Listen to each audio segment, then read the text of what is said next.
En 1988, comme on n'était déjà pas très sûr de ce qui allait se passer à Tolbiac, c'était difficile de savoir de ce qui se passerait à Richelieu. Mais il y a une chose qui était très importante, c'est la question de la coupure, justement. En septembre-octobre, on comprend qu'il y a une possibilité de césure, comme on disait à l'époque, des collections, de coupure des collections.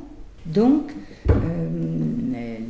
l'avenir du quadrilatère était, sinon compromis, du moins en cause, lui aussi. Mais l'accent a été, il faut le dire, mis sur Tolbiac plutôt que sur Richelieu, d'abord pour la bonne raison que, si je reviens au 30 novembre, enfin disons aux dernières semaines de 1988, on avait compris qu'il s'agissait bien de la bibliothèque, on avait compris qu'il y avait une coupure, mais on ne savait pas exactement qui allait s'occuper de ça.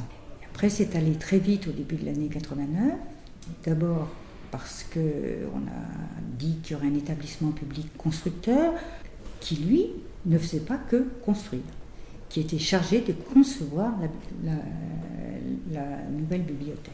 Et ça, c'est un changement de donne incroyable par rapport au projet du Louvre.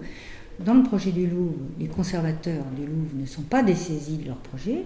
Dans le projet de Tolbiac, les conservateurs sont dessaisis, les conservateurs de la BN sont dessaisis de leur projet. Donc il y avait ici une grande émotion, il ne faut pas se leurrer. Mais l'émotion était telle qu'elle n'en était pas au point de se demander encore ce qu'allait devenir Richelieu. Parce que, avec les dates envisagées, 1900, 1945, 1960, 1960 maintenait encore le département des livres imprimés, dont on ne redit pas assez qu'il occupait la plus grande partie de la surface. Enfin, quand on voit que ce sont deux départements qui ont quitté le quadrilatère, qui ont laissé toute la place qui est rendue vide ensuite, qui a permis de loger un nouvel établissement, de rapatrier des départements, etc.